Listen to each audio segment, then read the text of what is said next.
Bueno, buenos días Venezuela, Ecuador, Bolivia, buenos días América Latina, buenos días la patria grande. Comienza esta séptima cumbre de UNASUR y Ecuador, de manos de su canciller, ha hecho un llamado precisamente a que se acometa una reforma de los estatutos de UNASUR que permita darle mayor eficiencia, eficacia a la UNASUR. Específicamente, ¿de qué estamos hablando? Mire, se cometió un error de origen que se denunció a su debido momento. Cuando se firma el Tratado Constitutivo de UNASUR, la historia lo recogerá, ahí estuvo Nicolás Maduro entre otros, como canciller en ese momento. Ecuador casi no firma, porque se dijo, esto está hecho para que nada se haga. Hay 4 estamentos en UNASUR. El Consejo de Jefes de Estado y de Gobierno, que obviamente no se puede reunir todos los días, es la 7ª reunión. El Consejo de Ministros de Relaciones Exteriores. El Consejo de Delegados, que es normalmente el que se reúne. Y algunas de esas semanas los delegados y los delegados ni siquiera son los mismos. Y la Secretaría General. En cuarto lugar, la Secretaría General, que habría que empoderar ejecutivamente. Pero no solo aquello, sino que las decisiones hay que tomarlas por consenso. En otras palabras, existe poder de veto. Basta que uno se oponga, un país, un representante, muchas veces los presidentes ni conocen, un delegado que se oponga a una decisión para que la decisión no pueda ser aprobada. Entonces, con esa estructura, con esa institucionalidad, pues se avanza muy lentamente, muy burocráticamente, y nuestros pueblos nos exigen que avancemos con mucha mayor velocidad. ¿Qué propone Ecuador? Bueno, esa reforma de estatutos, por ejemplo, que se aprueben por mayoría calificada, 2/3, empoderar a la Secretaría General, darle mucho mayor capacidad ejecutiva. Prácticamente es una secretaría de toma nota. Entonces debe ser la que lidere, empuje este proceso integracionista, para el cual se requiere un equipo tiempo completo, con adecuada función, adecuadas capacidades, trabajando permanentemente por esa integración. Pero le insisto, pusieron en cuarto lugar a la Secretaría General. Y a las personas que nos sintonizan a esta hora, además de venezolana de televisión, nos siguen en Ecuador numerosas cadenas, entre ellas CTV, la televisora pública de Ecuador, la TV Manavita, Telemar y Unimax, que también se están uniendo a esta transmisión que les estamos ofreciendo con motivo de esta entrevista al presidente Rafael Correa. Si usted en sus hogares desea hacerle una pregunta al mandatario ecuatoriano, puede hacerlo a través de nuestra cuenta de Twitter, @BorisCastellano. Presidente, en esta cumbre de UNASUR, el secretario general Ali Rodríguez Araque entregará la posesión de esta denominación de cargo a la plenaria de los presidentes. ¿Cómo avanza el proceso de selección del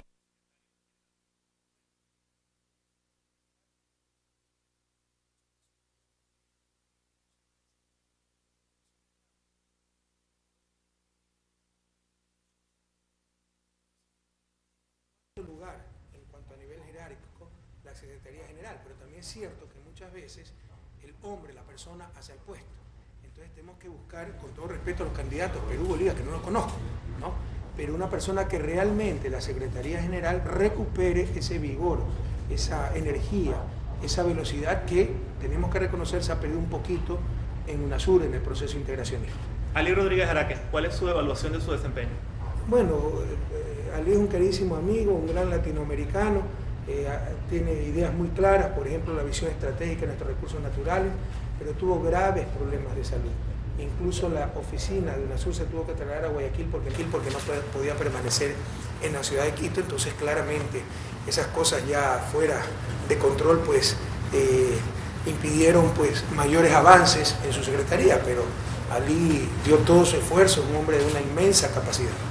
En esta cumbre de UNASUR, Ecuador, además de la propuesta para modificar los estatutos que permitan mejorar la eficiencia de esta organización, ha hecho un llamado que usted utilizó una palabra muy particular, urgente. La creación de una comisión de arbitraje que se dé en el marco de UNASUR. ¿Por qué y para qué? Vea, una de las características de los revolucionarios es saber asumir el enemigo.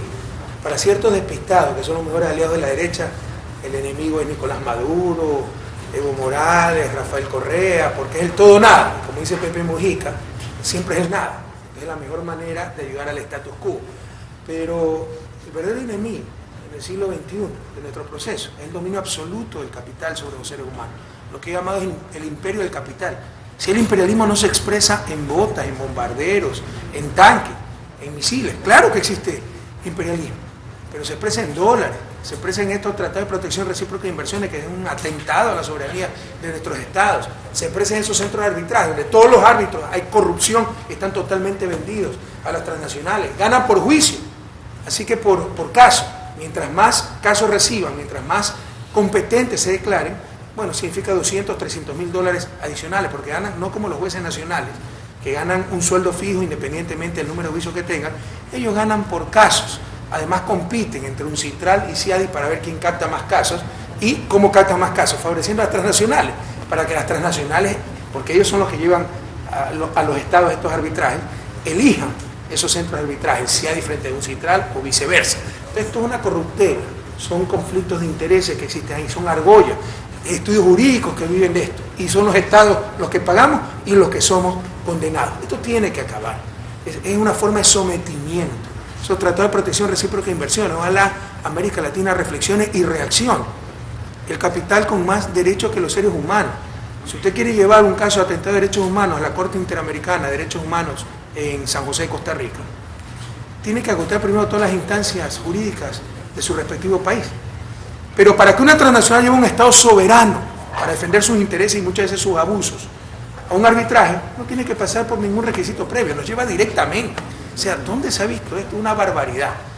Unidos podemos ponerle las condiciones al capital transnacional. Separados nos la va a poner el capital, como lo está haciendo, y nos puede destrozar. Por eso es a través de UNASUR, la importancia de la integración, que podemos dar esas alternativas. Y una de las alternativas, aquí nadie quiere perjudicar a nadie, pero tampoco podemos permitir ser explotados, abusados por el capital transnacional. Ve el caso Chevron, por ejemplo, el caso Occidental, en lo que refiere a Ecuador.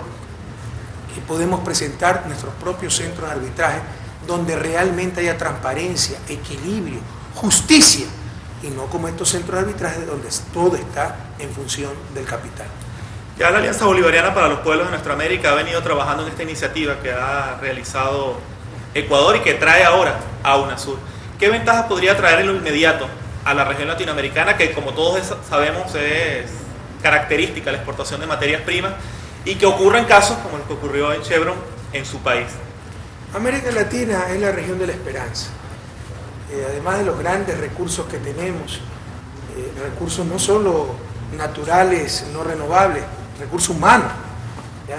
Sociedades cohesionadas, una cultura con grandes valores.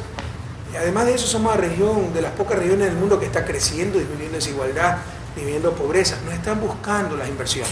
Y no nos engañemos, se requieren esas inversiones. Y no tanto por el financiamiento. Usted siempre va a encontrar financiamiento para proyectos rentables. Por la transferencia de tecnología. No desestimemos, no subestimemos la importancia de la ciencia y tecnología para el buen vivir. No es todo, pero sí es mucho, sí es muy importante. Ciencia, tecnología, conocimiento. Y, querramos o no, eso tiene sobre todo el primer mundo, que es productor de esa ciencia, tecnología, conocimiento. Para nosotros eso es lo más importante de la inversión extranjera. Entonces no nos engañemos. O sea, hay una izquierda ingenua, no a la inversión extranjera, no a transnacionales. Bueno, lo importante, lo inteligente es servirnos de esa inversión extranjera, servirnos de esas transnacionales y no estar a su servicio en condiciones de explotación. Entonces, para eso precisamente se requieren todas estas medidas. Entonces, el problema es ese, ¿no? Están buscándonos, ¿ya? Pero mientras estemos separados nos ponen las condiciones. En la larga y triste noche neoliberal incluso caímos en el gravísimo error de competir entre nosotros. ¿Quién atrae más inversión extranjera? Precarizando nuestra fuerza laboral. Y el sudor, hasta la sangre de nuestros trabajadores, fue en beneficio del gran capital. Hay que saber asumir al enemigo. El enemigo es el imperio del capital. Y para enfrentar ese enemigo se requiere la unión. Y se requiere soluciones inteligentes como proponer juntos. Separados nos destruyen nuestros propios centros de arbitraje. UNASUR y la situación en Siria. Ya numerosos presidentes se han pronunciado, Argentina se ha pronunciado, Venezuela se ha pronunciado, Bolivia se ha pronunciado. ¿Qué podemos esperar en cuanto a la UNASUR y la situación en Siria en esta cumbre de Surinam? Bueno, ojalá de esta cumbre salga una declaración clara, frontal, sin miedo. Aquí nadie defiende ninguna dictadura, nadie defiende atentado de derechos humanos, ni mucho menos, somos los mayores defensores de derechos humanos, pero tampoco podemos caer en ingenuidades y debemos aprender de la historia. Es que lo mismo no se dijo en el caso de la invasión a Irak, que había bombas de destrucción masiva, bombas químicas, etcétera, para después de matar 1 millón de iraquíes e invadir un país soberano y decir, ups, ha sido mentira, nos equivocamos. ahora dicen que están utilizando armas químicas el gobierno dice que son los rebeldes, las Naciones Unidas no llega a una conclusión definitiva, pero ya quieren invadir Siria, atentar contra un Estado soberano, involucrarse en un conflicto interno, con el mismo discurso hace 10 años, prohibido olvidar, aprendamos de la historia. Entonces, ¿qué credibilidad tienen estos países? Si ya lo han hecho antes en función de sus intereses, porque además del 1 millón de muertos en Irak, además de haber invadido con un falso argumento un país soberano, bueno, se repartieron el petróleo, pues vaya a ver a quién tiene el petróleo iraquí. No podemos caer en esas ingenuidades nuevamente. Entonces, la postura de Ecuador, y ojalá sea la postura del ALBA, ojalá sea la postura de UNASUR, es rechazar esa invasión, rechazar esa intervención militar que se pretende en Siria. Hay un punto que me llama mucho la atención y es precisamente el tema de la invasión, posible invasión a Siria. Y usted comentaba que se parece mucho a lo que se vivió en Irak hace una década. Sin embargo, el hecho de que se presente una situación como esta no solamente genera una condena por lo que está detrás y que para todos es evidente, sino también por el riesgo que representa que luego de 10 años este tipo de situaciones se sigan dando con esta naturalidad. ¿Existe alguna forma, desde el punto de vista de Rafael Correa, de poder detener esto al futuro? Que no ocurran más cosas como esta. Mire, el orden mundial no es solo es injusto, es inmoral. Toda la conveniencia del más fuerte.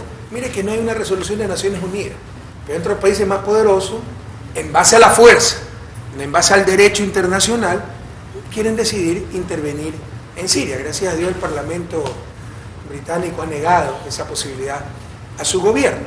Entonces, la solución, este es un orden mundial más justo, expresado entre otras cosas en unas Naciones Unidas con más equilibrio. Pero nadie se engañe, pues Naciones Unidas es como que si en Venezuela, ¿ya?, el pueblo venezolano mayoritariamente piense una cosa y un grupo de la oligarquía venezolana tenga capacidad de veto, y no solo capacidad de veto, capacidad para decidir otra cosa. Eso es las Naciones Unidas. Los 200 países de las Naciones Unidas en la Asamblea General pueden decir lo que les dé la gana. Que viene el Consejo de Seguridad, dominado por unas cuantas potencias, y ellos se imponen. Entonces tiene que cambiar esto, hacia un sistema mucho más democrático. Pero para evitar lo que usted está proponiendo, ¿no?, estos abusos, que la justicia solo sea, entre comillas, la conveniencia del más fuerte, etcétera, se requiere pues reformar las Naciones Unidas. Pero en realidad, esa es la punta del iceberg. Se requiere reformar el orden mundial, y para eso se requiere un nuevo equilibrio de poder mundial, que, sin ser pesimista, yo creo que soy optimista por naturaleza, pero siendo realista, todavía estamos muy lejos de lograr. Todavía el mundo lo domina el interés del más fuerte. Algo que me llamó la atención, y es cambiando de tema, es el tema ecológico. El año pasado yo tuve la oportunidad de estar en la cumbre de desarrollo sustentable en Río de Janeiro. Y quizás fue un comentario generalizado entre todos los periodistas que nos encontrábamos allá, que eran los interminables discursos que se daban a favor del tema ambiental. Potencias desarrolladas, potencias en desarrollo, reinos islámicos, todos hablaban del clima, todos hablaban de la necesidad de lograr un desarrollo sustentable. Sin embargo, ¿cuál es mi sorpresa cuando veo que el pasado 15 de agosto Yasuni no cumple sus objetivos? ¿Qué pasó? El mundo es una gran hipocresía y que todo es la conveniencia del más fuerte. ¿Quiénes son los que contaminan? ¿Los pobres o los ricos? ¿Los que tienen las bombas, las ojivas nucleares, o los que tenemos la selva amazónica? Los que tienen las ojivas nucleares. Y si son los que contaminan, ¿por qué van a pagar a los que generan los bienes ambientales que consumen ellos?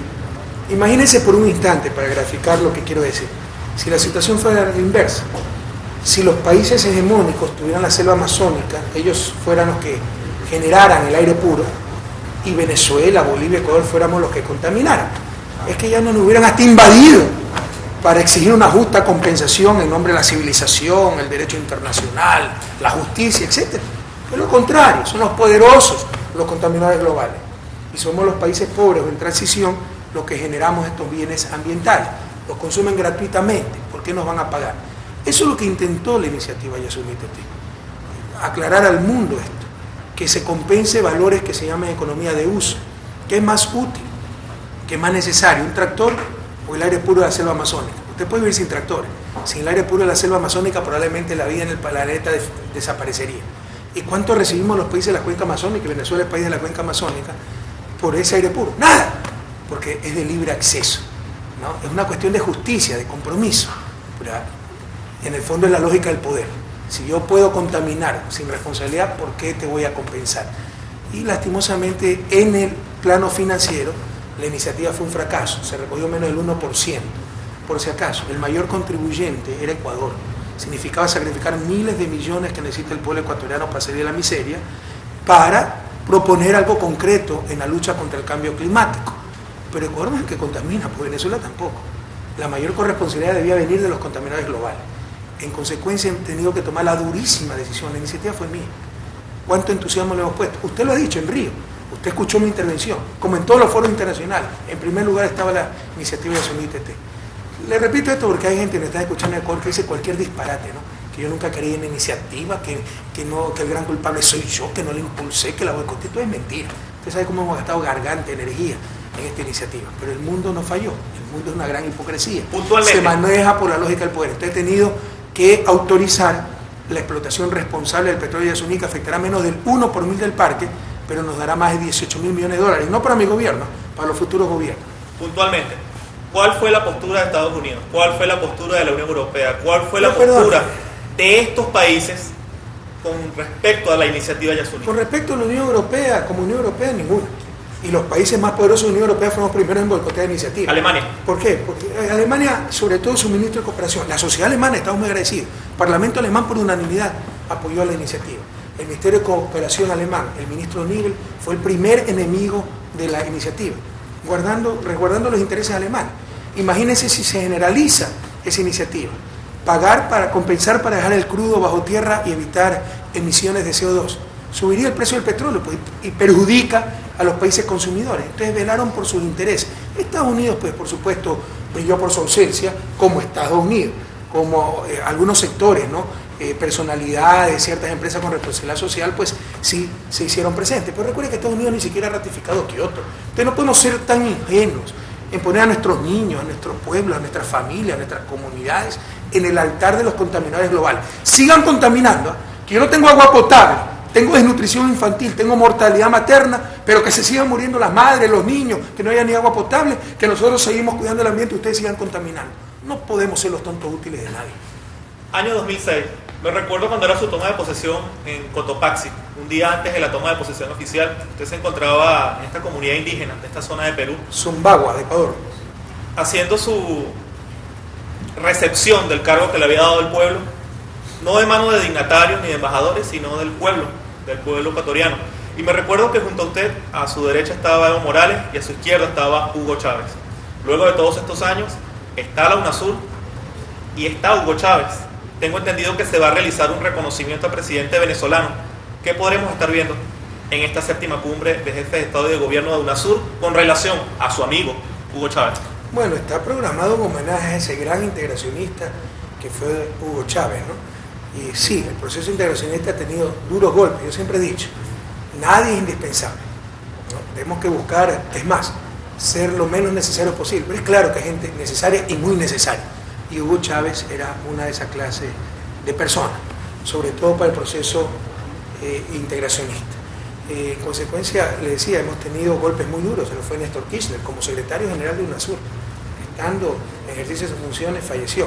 Se nos fue Hugo Chávez, pues han perdido importantes actores del proceso integracionista. Hay que seguir adelante, nadie debe ser indispensable, pero es claro que hay gente necesaria y hay gente muy necesaria, como fueron Néstor Kirchner y Hugo Chávez Frías. Si usted fuera médico y tuviese que diagnosticar la salud del proceso integracionista latinoamericano, ¿cuál sería su veredicto, su dictamen? En convalecencia. Hay que ser realista, porque estamos en un momento de debilidad. O sea, los países hegemónicos no son tontos. Ya se dieron cuenta de este proceso que podría afectar su hegemonía. Entonces empezaron a impulsar otras iniciativas con el concepto integracionista del neoliberalismo, que no es crear la patria grande con la que señalan nuestros libertadores, sino el mercado grande. No ciudadanos de esa patria grande, sino consumidores de ese mercado. Entonces ya tenemos procesos supuestamente integracionistas, pero que básicamente lo que quieren hacer es un gran mercado.